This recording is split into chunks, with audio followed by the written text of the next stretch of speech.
Hello to all, welcome to learner Sarathi channel. तो continue करते हैं आज की क्लास में पार्ट 1 कंप्यूटर नॉलेज की प्रिपरेशन को। और ये है 29 थ्योरी क्लास। इससे पहले की सभी थ्योरी क्लास आपको मिल जाएगी प्लेलिस्ट के अंदर, और जो हमने प्रीवियस पेपर डिस्कस करे हैं वो भी आपको प्लेलिस्ट के अंदर ही मिल जाएंगे। तो ये क्लासेस है based on NIELIT O level and triple C syllabus, और हम बात कर रहे हैं सी प्रोग्रामिंग लैंग्वेज के बारे में। और ये इसका पार्ट 7 है। इससे पहले के सभी पार्ट्स आपको मिल जाएंगे प्लेलिस्ट में, और जो जर्नल हिंदी की क्लासेस है उसकी भी सेपरेट प्लेलिस्ट बनी है, वहां से आप उसे भी देख सकते हैं। तो बढ़ते हैं आगे और बात करेंगे सी प्रोग्रामिंग लैंग्वेज में आज एक न्यू टॉपिक के बारे में, and that is C functions. तो फंक्शंस एक बहुत इंपॉर्टेंट टॉपिक है, और प्रीवियस पेपर में भी इस टॉपिक से क्वेश्चन पूछा गया था। तो काफी इंपॉर्टेंट टॉपिक है, एग्जाम में अक्सर यहाँ से क्वेश्चन आते हैं। तो बात करेंगे आज सी फंक्शंस के बारे में। तो बढ़ते हैं आगे। और क्लास को स्टार्ट करने से पहले एक इम्पॉर्टेंट न्यूज़ ये है कि कल मैं आपके साथ एक क्लास लेके आऊंगी जिसमें सी प्रोग्रामिंग पर बेस्ड जितने भी प्रीवियस पेपर के क्वेश्चंस हैं, जो टॉपिक्स हमने आज तक कवर कर लिए हैं, उन सभी टॉपिक्स पर बेस्ड जो क्वेश्चन पूछे गए हैं प्रीवियस पेपर में, वो सब डिस्कस करूंगी कल एक कंप्लीट वीडियो के अंदर। और इसके बाद जब कुछ क्लास के बाद आपका सी प्रोग्रामिंग फाइनली कंप्लीट हो जाएगा, फिर मैं एक और पार्ट लेके आऊंगी जिसके अंदर सी प्रोग्रामिंग लैंग्वेज के बाकी बचे हुए क्वेश्चंस को कवर कर लेंगे।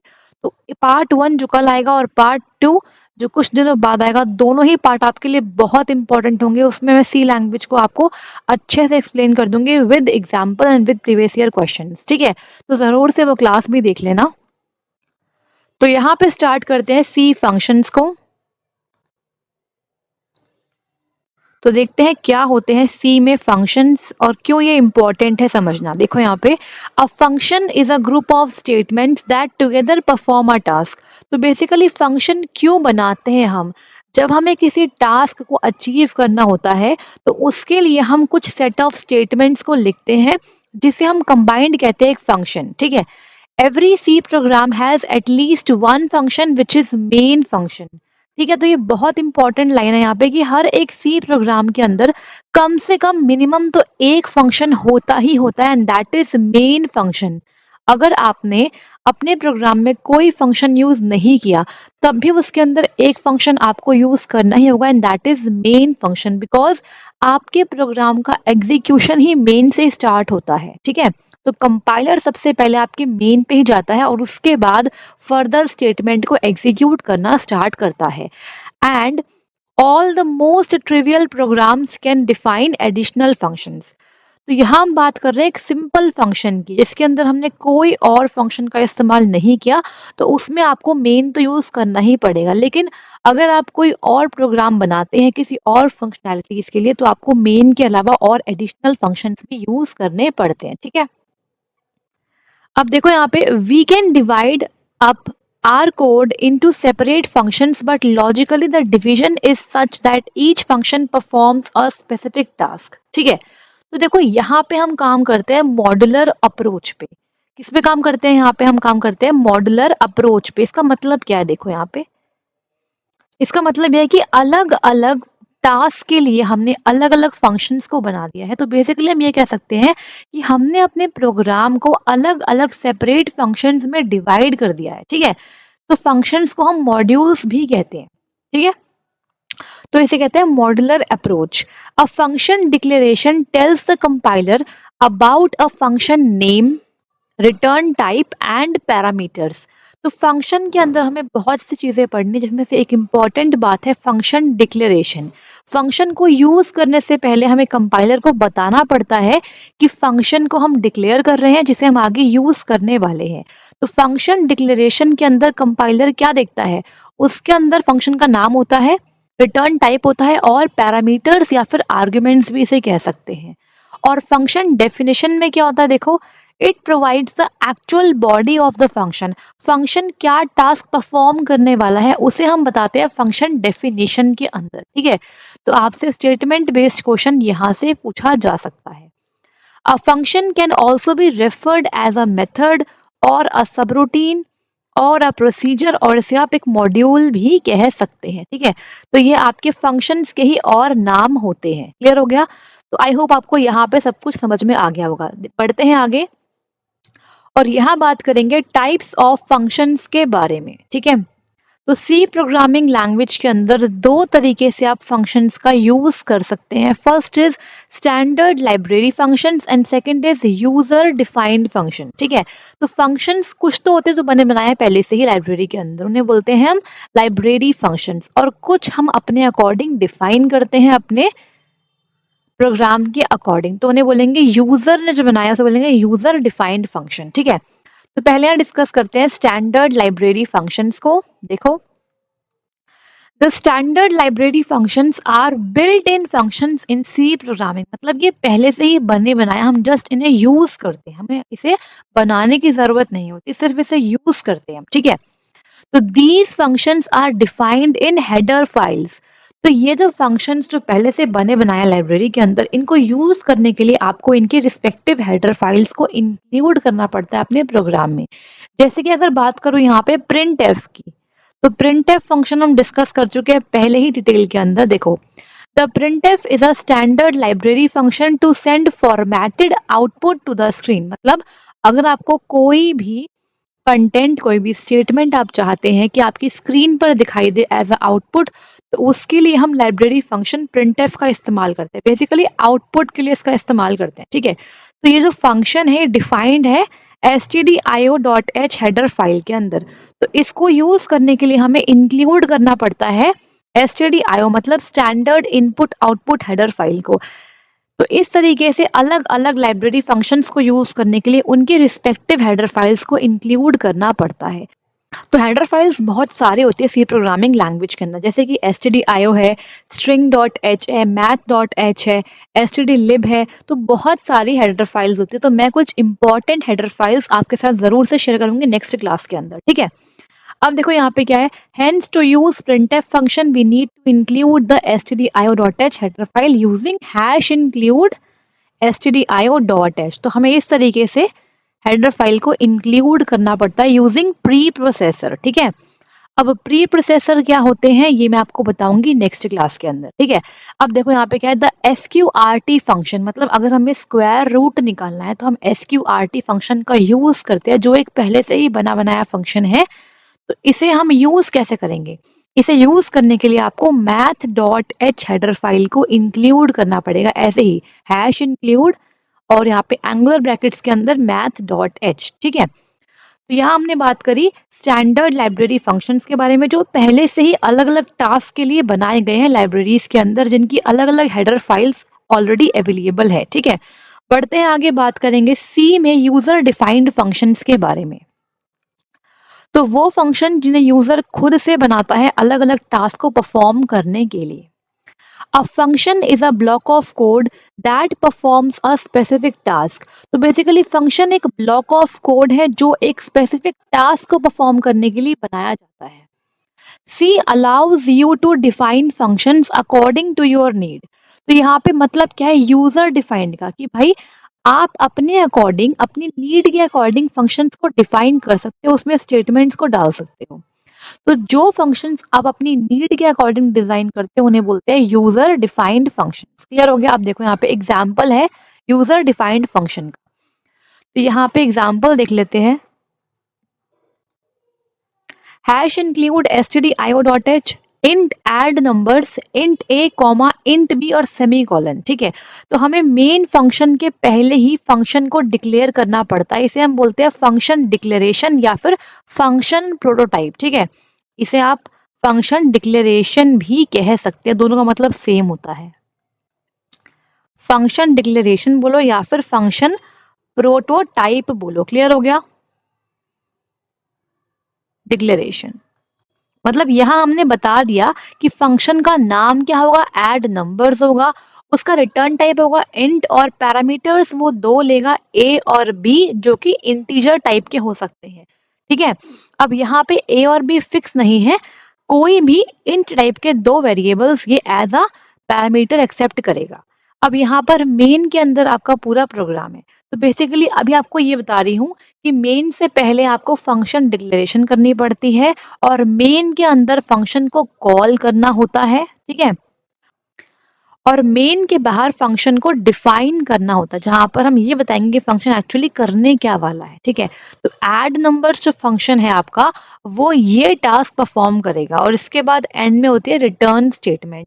तो ये सब आता है आपके फंक्शन के अंदर। अब हम एक एक करके इन सभी को डिटेल में पढ़ने वाले हैं, ठीक है, बिकॉज यहीं से क्वेश्चन बनता है। तो बढ़ते हैं आगे और यहाँ पे सबसे पहले बात करेंगे फंक्शन प्रोटोटाइप के बारे में। ठीक है, तो यहाँ पे डिस्कस करेंगे डिटेल में। A function prototype is simply the declaration of a function that specifies a function's name, parameters and return type. ठीक है, तो फंक्शन डिक्लेरेशन बोलो या फिर बोलो फंक्शन प्रोटोटाइप, मतलब सेम होता है दोनों का। ठीक है, अब यहाँ पे फंक्शन डिक्लेरेशन बेसिकली क्या बताता है, वो बताता है कि फंक्शन का नाम क्या होगा, फंक्शन कौन से पैरामीटर्स लेगा और कितने पैरामीटर्स लेगा, और रिटर्न टाइप क्या होगा। तो इन तीन चीजों को स्पेसिफाई करने के लिए इस्तेमाल करते हैं डिक्लेरेशन ऑफ फंक्शन का। It does not contain function body. ये पॉइंट नोट कर लो, यहां से statement based question true false में पूछ सकते हैं। ठीक है, आपसे पूछ लेंगे which of the following statement is true and false. तो ऐसे आपसे पूछ सकते हैं कि function declaration contain function body. तो नो, फंक्शन डिक्लेरेशन के अंदर फंक्शन की बॉडी नहीं होती, मतलब फंक्शन क्या टास्क परफॉर्म करेगा ये डिक्लेरेशन में हम नहीं बताते हैं। अब यहाँ देखो क्या है, a function prototype gives information to the compiler that the function may later be used in the program। तो बेसिकली फंक्शन को डिक्लेयर करने का मतलब ये होता है कि हम कंपाइलर को इंफॉर्मेशन प्रोवाइड कर रहे हैं कि लेटर हम अपने प्रोग्राम के अंदर फंक्शन को यूज करने वाले हैं जो इस टाइप का होगा। तो यहाँ पे सिंटेक्स है फंक्शन डिक्लेरेशन का, देखो यहाँ पे पहले आएगा रिटर्न टाइप, फिर आता है फंक्शन का नाम, और फिर ब्रैकेट्स के अंदर आते हैं पैरामीटर्स बोलो या फिर आर्ग्यूमेंट बोलो। तो यहाँ पे टाइप क्या है उसका, आर्ग्यूमेंट 1 कौन सी है, कॉमा टाइप क्या है, आर्ग्यूमेंट 2 कौन सी है, कॉमा एंड सो ऑन। ठीक है, तो आप यहाँ पे कितने भी आर्ग्यूमेंट्स या पैरामीटर्स लिख सकते हैं। In the above example, int add numbers int a comma int b is the function prototype which provides the following information to the compiler। देखो यहाँ पे अगर बात करें इस वाले फंक्शन के बारे में, तो यहाँ पर है int add numbers ब्रैकेट में int a comma int b और end में सेमी कॉलन। ठीक है, तो यहाँ पे ये फंक्शन डिक्लेरेशन थी जो कंपाइलर को ये सब बता रही है। क्या बता रही है कि नेम ऑफ द फंक्शन क्या है, ऐड नंबर्स है, रिटर्न टाइप क्या है फंक्शन का, इंट है, और दो आर्ग्यूमेंट है जो कि इंट टाइप की है जो हम पास करेंगे फंक्शन को। ठीक है, तो आप देख पा रहे हो यहाँ पर रिटर्न टाइप तो इंट हो गया, ऐड नंबर्स फंक्शन का नाम हो गया, और इंट ए और इंट बी मतलब इंट टाइप की दो आर्ग्यूमेंट्स पास कर जाएगी फंक्शन को कॉल करते टाइम। ठीक है, तो ये सारी इंफॉर्मेशन प्रोवाइड करी फंक्शन डिक्लेरेशन ने कंपाइलर को। अब देखो यहाँ पे एक और पॉइंट है, the function prototype is not needed if the user defined function is defined before the main function. बहुत इंपॉर्टेंट लाइन है ये, देखो फंक्शन डिक्लेरेशन की जरूरत आपको नहीं पड़ेगी अगर आपने मेन से पहले ही फंक्शन को डिफाइन कर दिया। ठीक है, अगर मेन फंक्शन से पहले ही डिफाइन कर दोगे आप जो फंक्शन आप यूज करने वाले हो, तो आपको डिक्लेरेशन देने की कोई जरूरत नहीं है। क्लियर हो गया, तो ये पॉइंट ऐसे पॉइंट है जो आपको स्टेटमेंट में दिख सकते हैं जहां पे आप कंफ्यूज हो सकते हो कि ट्रू लगाएं या फिर फॉल्स, क्योंकि आपके पेपर के अंदर नेगेटिव मार्किंग है, इसीलिए आपको बहुत ध्यान से सब कुछ समझते हुए चलना है। ठीक है, बढ़े आगे और यहाँ बात करेंगे नेक्स्ट कॉलिंग अ फंक्शन के बारे में, किस तरीके से फंक्शन को कॉल कर सकते हैं। ठीक है, आप देखो control of the program is transferred to the user defined function by calling it. जैसे ही हम फंक्शन को कॉल करते हैं तो जो कंट्रोल है प्रोग्राम का वो यूजर डिफाइंड फंक्शन जहां पर डिफाइंड है वहां पर पहुंच जाता है। ठीक है, तो यहाँ पे सिंटेक्स है फंक्शन कॉल का। तो फंक्शन को कॉल करने के लिए सिंपली हमें क्या करना होता है, फंक्शन का नाम लिखना है और ब्रैकेट में आर्ग्यूमेंट्स पास करनी है। अब यहाँ पे देखो हमने कोई टाइप नहीं लिखा आगे, और आर्ग्यूमेंट का भी टाइप लिखने की जरूरत नहीं होती है। ठीक है, सिर्फ आर्ग्यूमेंट का नाम लिखना है, ना कि उनके टाइप लिखने हैं। ठीक है, कॉल करते टाइम, और एंड में सेमीकोलन तो आएगा ही आएगा। ठीक है, अब देखो यहाँ पे in the above example the function call is made using add numbers bracket में n1 comma n2 statement inside the main function. तो अगर बात करें यहाँ पे देखो फंक्शन कॉल की, तो यहाँ हमने कॉल किया है एड नंबर्स ब्रैकेट में n1 कॉमा n2, ये हमने कॉल किया है, ठीक है। तो कॉल करने के लिए सिंपली फंक्शन का नाम लिखा और ब्रैकेट में आर्ग्यूमेंट्स। अब मैंने यहाँ पे सिर्फ 2 ही आर्ग्यूमेंट पास करे है, क्योंकि मैंने जब फंक्शन को डिक्लेयर किया तब मैंने बताया था कि 2 ही आर्ग्यूमेंट्स ये ले पाएगा, ठीक है। और यहाँ पे इनका जो नाम है वो कोई भी हो सकता है, जैसे यहाँ मैंने बोला ए और बी, तो यहाँ पर ये कुछ भी हो सकता है, जरूरी नहीं है कि ए और बी ही हो सकता है, ठीक है। तो यहाँ पे हम इसे चेंज भी कर सकते हैं, लेकिन दोनों int टाइप के ही होंगे। आप देख पा रहे हो यहाँ पर n1 भी int है और n2 भी int है। क्लियर हो गया? अब देखो यहाँ बात करेंगे next point, that is function definition के बारे में। तो मैं आपको लाइन वाइज सब कुछ पढ़ाते हुए चल रही हूँ, ठीक है। अगर क्लास अच्छी लगती है तो आपको सिंपली लाइक कर देना है और सभी के सभी शेयर भी कर दो, ताकि सभी को इस क्लास का फायदा मिल जाए। लाइक एंड शेयर करना है और सब्सक्राइब तो आप कर ही लेते हैं, ठीक है। अब देखो यहाँ पे function definition contains the block of code to perform a specific task. In our example, adding two numbers and returning it. अब देखो यहाँ पे क्या है, फंक्शन डेफिनेशन का मतलब ये होता है कि हमारा फंक्शन क्या टास्क परफॉर्म करने वाला है, उस टास्क को अचीव करने के लिए हम उसके अंदर वो स्टेटमेंट्स का एक कोड लिखते हैं, ठीक है। तो उसे बोलते हैं फंक्शन डेफिनेशन। क्लियर हो गया? जैसे कि अगर बात करें प्रीवियस एग्जाम्पल की, तो उसके अंदर देखो हमारा जो एग्जाम्पल था उसमें हम क्या कर रहे थे, हम दो नंबर्स को ऐड करवा रहे थे। ऐड नंबर्स फंक्शन का नाम है और यहाँ पे हम रिजल्ट नाम के वेरिएबल के अंदर जो भी दो पैरामीटर्स या आर्गुमेंट्स इस फंक्शन को मिलेंगे उन्हें आपस में ऐड करवा के रिजल्ट को रिटर्न कर रहे थे, ठीक है। तो ये हमारे फंक्शन का बेसिकली टास्क है। तो इसी को हमने यहाँ पर लिख दिया। तो डेफिनेशन के अंदर हम बताते हैं कि फंक्शन किस लिए बनाया गया है, क्या टास्क को परफॉर्म करने वाला है, ठीक है। अब यहाँ पे है देखो सिंटेक्स ऑफ फंक्शन डेफिनेशन। तो यहाँ पर है किस तरीके से डिफाइन करते हैं फंक्शन को। तो फंक्शन को डिफाइन करने के लिए सिंपली आपको लिखना है रिटर्न टाइप, फंक्शन का नाम, type 1 argument 1, type 2 argument 2 brackets के अंदर, और इसके बाद इसकी बॉडी बनेगी करली ब्रेसेस के साथ, और बॉडी के अंदर वो लाइंस ऑफ कोड आएगी जो हमारे पर्टिकुलर टास्क को अचीव करने में हेल्प कर सकती है, ठीक है।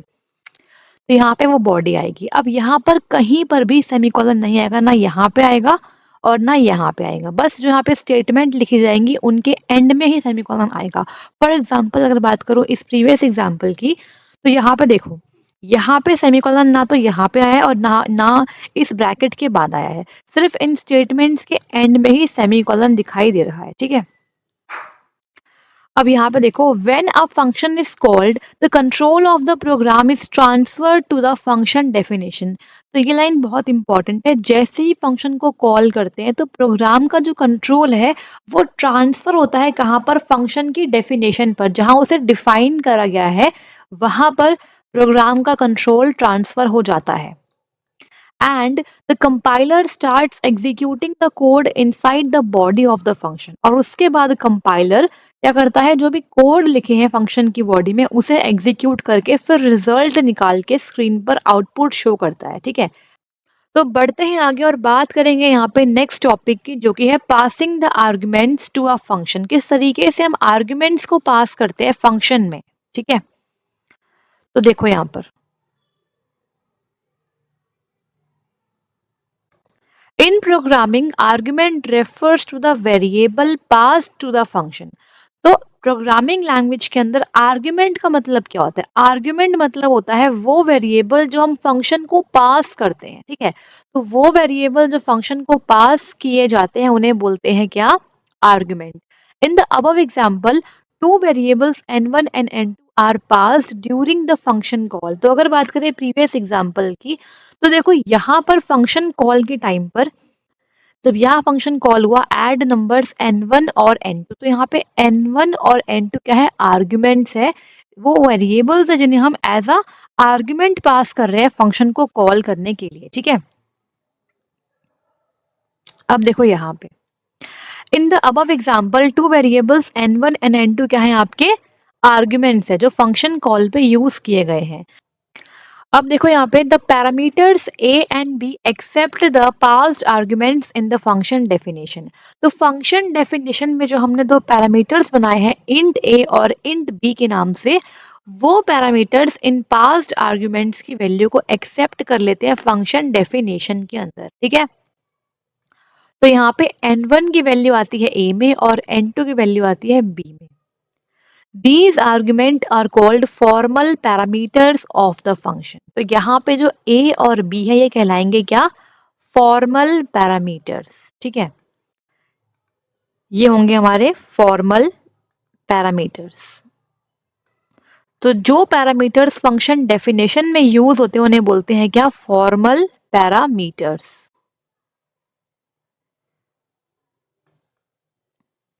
और जो पैरामीटर्स हम यूज करते हैं फंक्शन कॉल के टाइम पे उन्हें बोलते हैं क्या? Actual parameters. ठीक है, ये है actual parameters.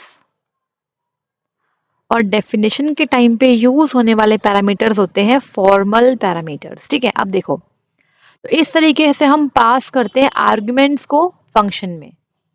The type of arguments passed to a function and the formal parameters must match, otherwise the compiler will throw an error। देखो, यहाँ पे जो आर्ग्यूमेंट आप पास कर रहे हैं फंक्शन को, उसका टाइप और फॉर्मल पैरामीटर्स का टाइप मैच होना चाहिए, अदरवाइज कंपाइलर एरर थ्रो करेगा। कैसे? देखो, यहाँ पे क्या है, जो n1 है और n2 है, इनका जो टाइप होगा वही टाइप होना चाहिए a और b का। ऐसा अगर नहीं हुआ तो कंपाइलर यहाँ पे एरर शो करेगा। जैसे आप देख सकते हैं यहाँ पर, देखो यहाँ पर जो n1 है वो भी इन टाइप का है, n2 भी इन टाइप का है, और सिमिलरली यहाँ पर a भी इन टाइप का है और b भी इन टाइप का है। तो यहाँ पे टाइप दोनों का सेम है। बढ़ते हैं आगे।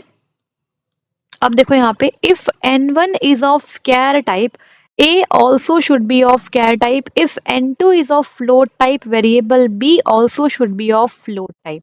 तो यहाँ पे लिखा है अगर आपका जो n1 है अगर ये करेक्टर टाइप का होगा तो यहाँ पर a भी करेक्टर टाइप का होना चाहिए, और अगर यहाँ पर n2 है फ्लोट टाइप का तो यहाँ पर b भी फ्लोट टाइप का ही होना चाहिए। ठीक है, तो मतलब बेसिकली ये है कि आर्ग्यूमेंट्स जो पास कर रहे हैं फंक्शन में उनका टाइप और फॉर्मल पैरामीटर्स का टाइप मैच होना चाहिए। ठीक है, तो ये पॉइंट इंपॉर्टेंट है स्टेटमेंट बेस्ड क्वेश्चन के लिए।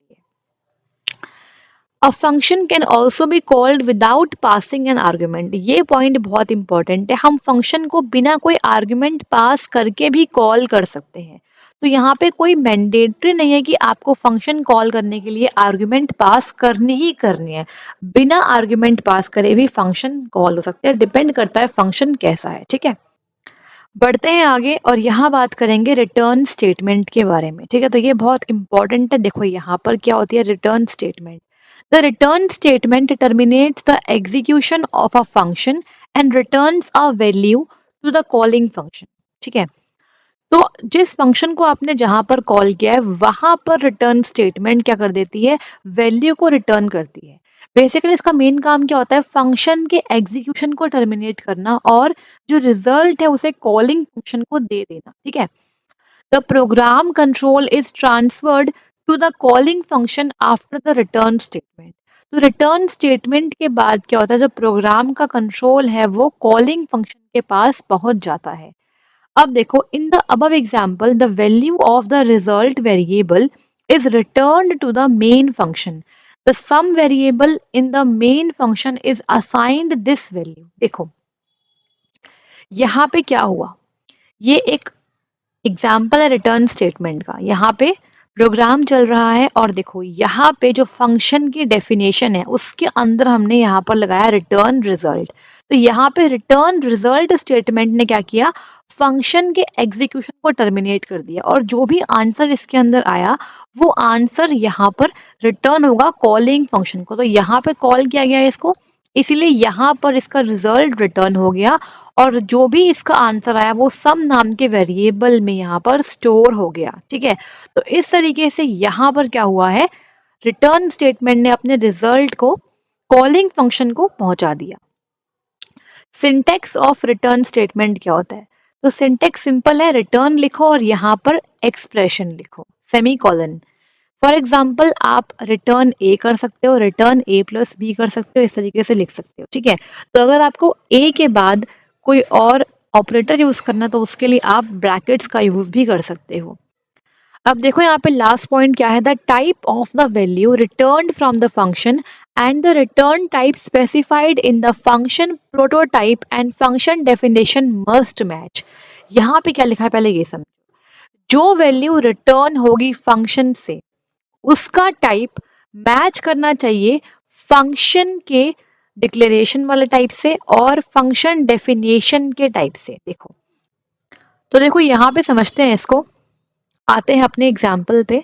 देखो यहाँ पे समझना एक बार, जो हमने रिटर्न किया है रिजल्ट, उसका जो टाइप है वो क्या है, इंटीजर टाइप है। आप देख पा रहे हैं यहाँ पे रिजल्ट जो है वो इंट टाइप का है और हमने इसको रिजल्ट को रिटर्न कर दिया यहाँ पे।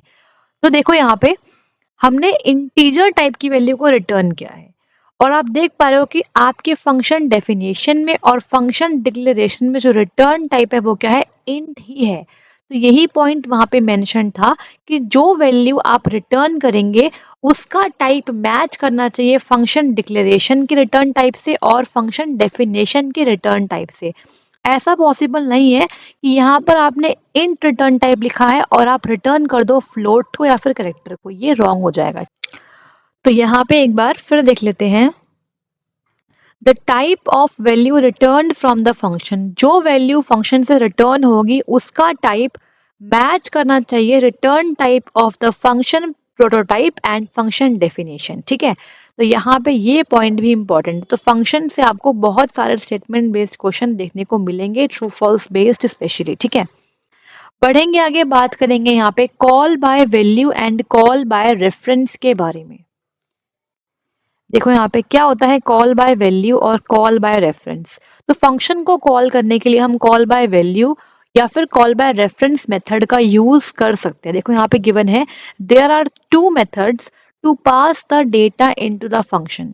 तो डेटा को फंक्शन में पास करने के लिए दो तरीके होते हैं सी लैंग्वेज के अंदर, that is call by value and call by reference, ठीक है।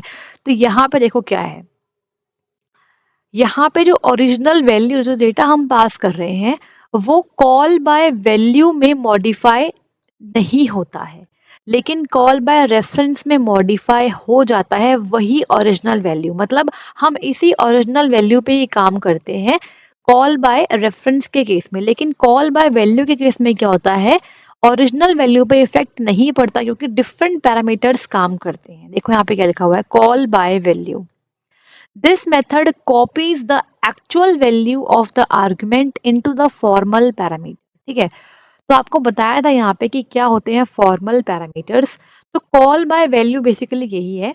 यहाँ पे क्या हुआ, यहाँ पे जो एक्चुअल वैल्यूज थी आर्ग्यूमेंट्स की उन वैल्यू को कॉपी कर लिया गया इन फॉर्मल पैरामीटर्स ने, ठीक है। तो यहाँ पे ये मेथड क्या करता है, कॉपी करता है actual value of the argument into the formal parameter of the function. In this case changes made to the parameter inside the function have no effect on the argument, ठीक है। अब देखो यहाँ पे, अब यहाँ पे मान लो अगर मैं यहाँ पर n1 की वैल्यू कुछ रखती हूँ 5, अगर मैं इसे ऐसे कॉल करती हूँ एड नंबर्स ब्रैकेट में 5 और 7 और यहाँ पे सेमीकोलन, और जो इसका आंसर आएगा वो सम नाम के वेरिएबल में बाद में पहुंच जाएगा, ठीक है। तो जैसे ही मैंने यहाँ पर n1 और n2 रखा तो n1 यहाँ पे एक बार साफ साफ लिख देते हैं,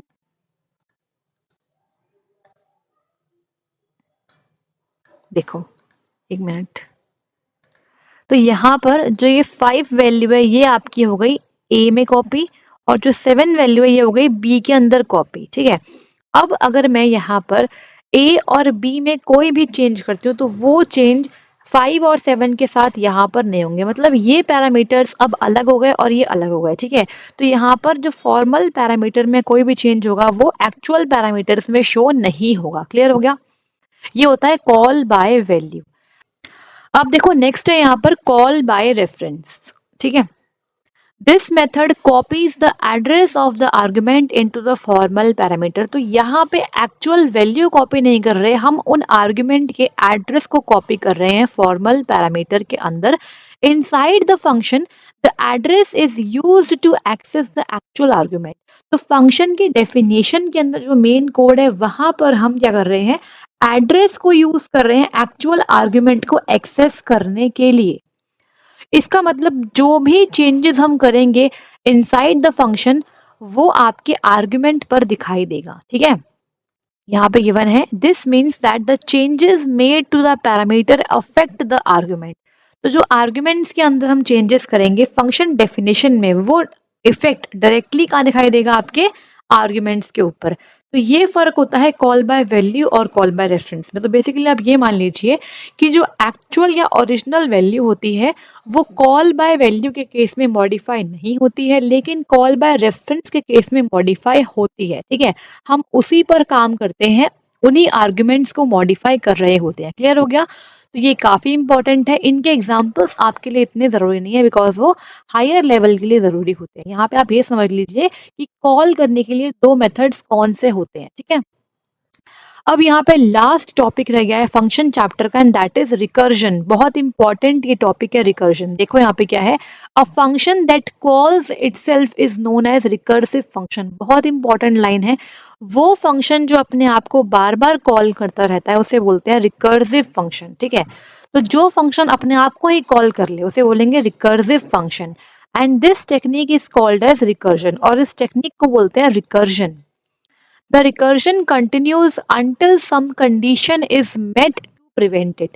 तो ये रिकर्जन कंटिन्यू होता रहेगा जब तक कोई कंडीशन ना आ जाए उसे रोकने के लिए। ठीक है, so to prevent infinite recursion, if else statement or similar approach can be used where one branch makes the recursive call and other does not. ठीक है, तो recursion को रोकने के लिए हमारे प्रोग्राम में इनफाइनाइट रिकर्जन ना हो जाए उसे रोकने के लिए हम इफ एल्स स्टेटमेंट या फिर अलग सिमिलर अप्रोच का इस्तेमाल करते हैं, जिससे कि एक पॉइंट पे आने के बाद रिकर्जन रुक जाता है, वो कॉलिंग रुक जाती है। तो यहाँ पे आप देख पा रहे हो हाउ डज रिकर्जन वर्क। मान लो एक फंक्शन है void recurs नाम का। अब इस void का मतलब बेसिकली क्या है, ये रिटर्न टाइप है। देखो यहाँ पे ये क्या है, रिटर्न टाइप है इस फंक्शन का, रिटर्न टाइप। तो रिटर्न टाइप अगर void है इसका मतलब क्या है, फंक्शन कुछ भी रिटर्न नहीं करेगा। ये बात आप नोट कर लीजिए कि अगर आपका रिटर्न टाइप void है मतलब function function will not return any value। ठीक है, फंक्शन कोई वैल्यू रिटर्न नहीं करेगा। void का मतलब बेसिकली यही होता है। यहाँ पे रिकर्स क्या है, फंक्शन का नाम है, फंक्शन नेम है, और यहाँ पे आर्ग्यूमेंट्स हमने कुछ भी नहीं दिए हैं। ठीक है, आर्ग्यूमेंट्स खाली है। तो आर्ग्यूमेंट्स हम चाहे तो रख सकते हैं वरना हम नहीं रख सकते, मर्जी होती है। अब यहाँ पे आपको दो तीन बातें बतानी है। पहली बात तो ये आप देख पा रहे हो यहाँ हमने फंक्शन डिक्लेरेशन नहीं दिया, डायरेक्टली हमने यहाँ पे फंक्शन को डिफाइन कर दिया मेन के पहले। तो आपको बताया था मैंने, देखो यहाँ पर कि अगर आप फंक्शन को डिफाइन कर दो मेन से पहले तो आपको फंक्शन का प्रोटोटाइप या डिक्लेरेशन देने की जरूरत नहीं है। तो ये हमने यहाँ पर कर दिया। ठीक है, तो मैंने आपको इसका एग्जाम्पल भी दे दिया यहाँ पर। ठीक है, तो यहाँ पर डायरेक्टली हमने डिफाइन ही कर दिया मेन से पहले, तो यहाँ पे फंक्शन डिक्लेरेशन की जरूरत नहीं है। एक बात ये हो गई, और दूसरी बात ये है कि यहाँ पर रिटर्न टाइप कुछ भी नहीं है और आर्ग्यूमेंट्स भी यहाँ पर खाली है। ठीक है, अब देखो यहाँ पे फंक्शन की डेफिनेशन, उसकी बॉडी के अंदर ही हमने यहाँ पे दोबारा से एक फंक्शन कॉल किया और ये खुद ही वो फंक्शन है, मतलब फंक्शन अपने आप को ही अपनी बॉडी में कॉल कर रहा है, इसे ही बोलते हैं रिकर्जन। ठीक है, तो ये रिकर्सिव कॉल है, जैसे ये कॉल आएगी वैसे ही कंट्रोल वापस से यहाँ पहुंच जाएगा। तो ये बार बार रिपीट होता रहता है। इसे अवॉइड करने के लिए हम कोई इफ एल्स स्टेटमेंट का भी इस्तेमाल कर सकते हैं। अब देखो यहाँ पर यहाँ पर इंट मेन के अंदर हम रिकर्स कॉल करते हैं और रिकर्स कॉल करने के बाद यहाँ जाता है और फिर इसकी डेफिनेशन में बार बार ये कॉल खुद से होता रहता है जब तक कोई स्पेसिफिक कंडीशन मैच ना हो जाए। ठीक है, अब मैंने आपको बताई थी ये बात, देखो यहाँ पे आपको मैंने बताया था, यहाँ पे मैंने लिखा भी था, अ function can also be called without passing an argument. तो फंक्शन को बिना किसी आर्ग्यूमेंट के पास करे भी आप कॉल कर सकते हो। तो आप यहाँ पे देख पा रहे हो कि यहाँ फंक्शन कॉल करते वक्त हमने कोई भी आर्ग्यूमेंट पास नहीं किया, लेकिन फिर भी कॉलिंग तो हो गई है ना। तो फंक्शन का नाम लिखा और डायरेक्टली आपने आर्ग्यूमेंट्स खाली छोड़ दिए ब्रैकेट्स के अंदर, तो ये भी फंक्शन कॉल ही है, ये फंक्शन कॉल ही तो है ना। तो विदाउट आर्ग्यूमेंट फंक्शन कॉल हो सकते हैं। ठीक है, तो फंक्शन से रिगार्डिंग मैंने आपको सारी बातें बता दी है। आई होप आपको यहाँ पर सब कुछ समझ में आ गया होगा। अगर किसी पॉइंट पे कोई डाउट है तो कमेंट सेक्शन में आप बता सकते हैं। ठीक है, तो बढ़ेंगे आगे और बात करेंगे यहाँ पे आज की क्लास के क्वेश्चंस के बारे में। तो ये क्वेश्चंस बेस्ड है आज की क्लास पे और प्रीवियस लास्ट क्लास पे। ठीक है, तो यहाँ पे मैं आपको कुछ क्वेश्चंस खुद से करवाऊंगी और कुछ आपके लिए होमवर्क क्वेश्चंस है जो आपको होमवर्क में करने हैं और कमेंट बॉक्स में उनके आंसर्स को आपको पोस्ट करना है। ठीक है, तो देखो यहाँ पर बात कर लेते हैं, एक मिनट, फर्स्ट क्वेश्चन की। तो what is the output of the C program. तो आउटपुट बेस्ड क्वेश्चन भी आते हैं और प्रीवियस पेपर में आए हुए हैं, और कुछ क्वेश्चंस मैं आपके साथ कल डिस्कस करूंगी जहां मैं बहुत सारे प्रीवियस पेपर के बेस्ड सी प्रोग्रामिंग वाले क्वेश्चन लेके आऊंगी। ठीक है, तो देखो यहाँ पे क्या है, इंट मेन है, int a is equal to 25 है, वाइल लूप का यहाँ पे यूज किया गया है, while a less than equal to 27, printf है a प्लस प्लस और यहाँ पे वाइल लूप खत्म हुआ, रिटर्न 0 और यहाँ पे इंट मेन खत्म हुआ। तो यहाँ पे आंसर्स क्या आ सकते हैं, 25 25 25 25 26 27 27 27 27 या फिर कंपाइलर एरर। बहुत अच्छा क्वेश्चन है। यहाँ पे देखो क्या है, तो स्टार्ट करते हैं इसको सॉल्व करना। देखो मान लो कि मेमोरी के अंदर यहाँ पर आपका एक वेरिएबल है ऐसे, और इसकी वैल्यू हमको 25 दी हुई है और यहाँ पर a जो है वो इंट टाइप का एक वेरिएबल है, तो यहाँ पे 25 इसकी वैल्यू है। क्लियर। अब जैसे ही वाइल लूप स्टार्ट होगा तो प्रोग्राम कंट्रोल यहाँ आ गया। आप देखो while a less than equal to 27, तो यहाँ पर कंपैरिजन होगा, क्या a की वैल्यू 27 से छोटी और इक्वल है। तो देखो क्या 25 जो है वो लेस देन इक्वल टू 27 है, इक्वल तो नहीं है बट लेस देन तो है, तो मतलब कंडीशन हो गई आपकी ट्रू। कंडीशन ट्रू तो हम वाइल की बॉडी में आ जाएंगे और यहाँ पर प्रिंट एफ कर देंगे, मतलब आउटपुट करेंगे स्क्रीन पर a की वैल्यू। तो इस वक्त a की वैल्यू क्या है 25, तो 25 स्क्रीन पर प्रिंट एफ हो जाएगा, तो स्क्रीन पे आ गया 25। एक मिनट, मैं यहाँ पे लिखती हूँ आउटपुट को, स्क्रीन पे आ गया 25। क्लियर हो गया।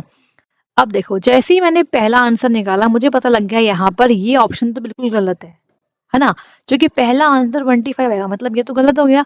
अब या तो ये आंसर है या फिर ये आंसर है। ठीक है, अब देखो इसके बाद क्या हुआ, जैसे ही प्रिंटफ स्टेटमेंट चली सेमीकोलन आया, इसके बाद a प्लस प्लस हुआ, मतलब a इज, इसका मतलब क्या होता है, a is equal to a plus one, a is equal to a plus one का ये शॉर्ट फॉर्म होता है, मतलब हम a की वैल्यू को 1 से इंक्रीमेंट कर रहे हैं। ठीक है, तो यहाँ पे a प्लस प्लस का मतलब ये होता है, और यहाँ पे प्लस प्लस बाद में लगा हुआ है a के, इट मीन्स ये क्या है, पोस्ट इंक्रीमेंट है। क्या है ये, पोस्ट इंक्रीमेंट।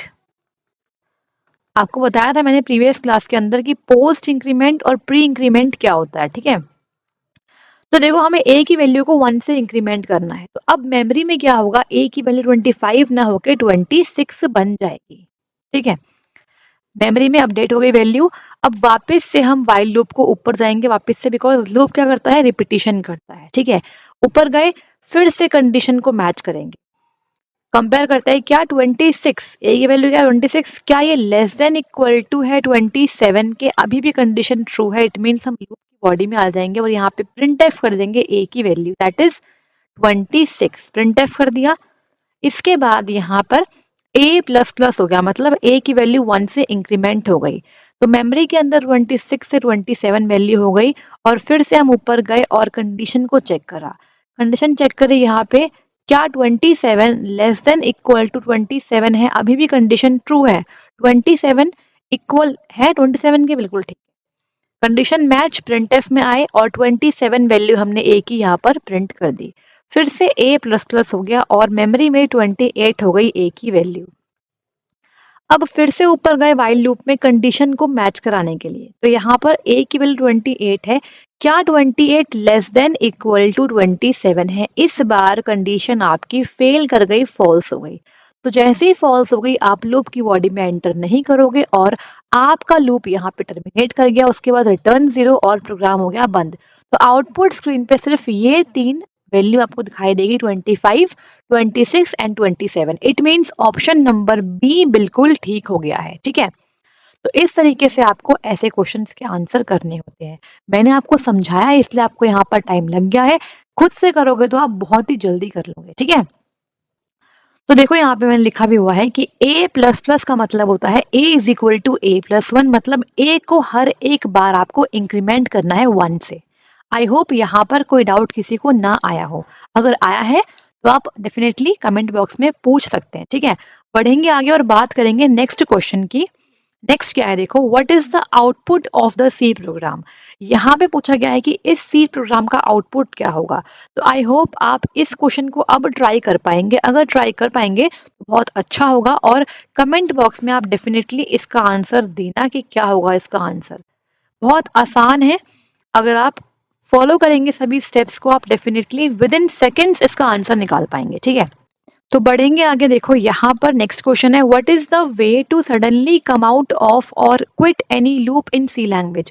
क्या तरीका है जिससे हम सडनली लूप से बाहर आ सकते हैं या फिर लूप को क्विट कर सकते हैं। ऑप्शंस है continue statement, break statement, leave statement या फिर ऑप्शन नंबर डी यहाँ मिस हो गया and that is quit statement. ठीक है, क्विट स्टेटमेंट। तो इस क्वेश्चन का आंसर भी आप डेफिनेटली कर पाएंगे कमेंट बॉक्स में। ठीक है, तो जो आपकी होमवर्क क्वेश्चन है आप जरूर से उन्हें कमेंट करना ताकि आपको अच्छे से कंसेप्ट समझ में आने लग जाए। ये होमवर्क क्वेश्चन है। नेक्स्ट क्वेश्चन है, which loop is faster in C language for while या डू वाइल। तो लास्ट क्लास के अंदर हमने डिस्कस करे थे सी लैंग्वेज के अंदर लूप्स को, और वो थे फॉर लूप, वाइल लूप और डू वाइल लूप। तो इनमें से फास्टर कौन सा है, क्या फॉर लूप फास्ट है या वाइल लूप फास्ट है या फिर डू वाइल लूप फास्ट है। तो यहाँ पर सभी के सभी सेम स्पीड से काम करते हैं। ठीक है, तो सभी आपके सेम स्पीड से वर्क करते हैं, ऐसा कुछ नहीं है कि कोई फास्ट है। क्लियर हो गया। Next is choose a correct C statement regarding for loop. तो यहाँ पे एक फॉर लूप की स्टेटमेंट दी गई है, फॉर सेमीकोलन और सेमीकोलन, यहाँ पे कुछ भी नहीं दिया गया है। आपको पता है कि फॉर लूप का क्या सिंटेक्स होता है, पहले आता है फॉर, ब्रैकेट के अंदर आता है इनिशियलाइजेशन, उसके बाद आता है क्या आपकी कंडीशन एंड देन आपकी अपडेट स्टेटमेंट। बट यहाँ पे तो कुछ है ही नहीं, सिर्फ यहाँ पे सेमीकोलन सेमीकोलन और एंड में भी यहाँ पे सेमीकोलन लगा दिया गया है।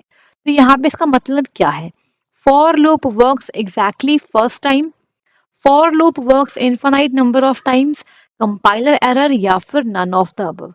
तो यहाँ पे फॉर लूप सिर्फ एक ही बार काम करेगा, फॉर लूप बहुत बार मतलब इनफाइनाइट टाइम्स काम करता रहेगा, ये कंपाइलर एरर हो गई है या फिर इनमें से कुछ भी नहीं। तो यहाँ पे इसका आंसर बनेगा ऑप्शन नंबर बी, ये है आपका इनफाइनाइट लूप भी कहते हैं इसे। ठीक है, यहाँ पे हमने स्पेसिफाई किया ही नहीं कि किस कंडीशन से आपको लूप से बाहर निकल के आना है। ठीक है, तो यहाँ पे देखो इस तरीके से हम फॉर लूप को बनाते हैं, for a is equal to 0, जैसे यहाँ पर हमने इनिशियलाइज किया, इसके बाद semicolon a is less than 10, ये कंडीशन है, और ए प्लस प्लस ये आपकी अपडेट स्टेटमेंट है। ठीक है, तो यहाँ पर ये सिंटेक्स गलत नहीं है, बट इससे क्या हो जाएगा, आपका जो लूप है वो infinite number of times work करता रहेगा, और यहाँ पे सेमी कॉलन भी गलत नहीं है एंड में।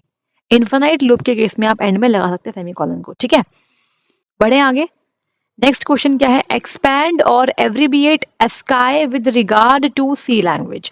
सी लैंग्वेज के रिगार्डिंग में हम डिस्कस कर चुके हैं पहले ही, ASCII की फुल फॉर्म क्या होती है, Australian standard code for information interchange, American standard code for information interchange, American symbolic code for information interchange या फिर Australian symbolic code for information interchange. तो ये बहुत ही आसान सा क्वेश्चन है और इस क्वेश्चन का आंसर आपको कमेंट बॉक्स में करना है। ठीक है, previous paper questions based on C programming language. तो कल की क्लास काफी इंपॉर्टेंट होंगी और जो क्वेश्चंस आपको होमवर्क में दिए गए हैं डेफिनेटली आप उन क्वेश्चंस के आंसर कमेंट में कर दीजिएगा ताकि मैं नेक्स्ट क्लास में आपके नाम के साथ बता सकूं कि आपने कितने क्वेश्चंस ठीक से करे हैं। ठीक है। तो अगर आपको आज की क्लास पसंद आई तो लाइक कर दीजिए, शेयर कर दीजिए एंड सब्सक्राइब कर लीजिए लर्नर सारथी चैनल को। और टेलीग्राम पे हमसे जुड़ने के लिए इस लिंक को फॉलो कर सकते हैं। ये लिंक डिस्क्रिप्शन बॉक्स में गिवन है, वहाँ पे आपको पीडीएफ मिल जाती है क्लास के बाद। तो मैं सी प्रोग्रामिंग की पहली पीडीएफ डाल चुकी हूँ, जिसके अंदर मैंने पार्ट 5 या 6 तक मैंने कंबाइंड पीडीएफ डाल दी है, और उसके बाद के बाकी बचे हुए सभी पार्ट्स की कंबाइंड पीडीएफ जल्दी डाल दूंगी।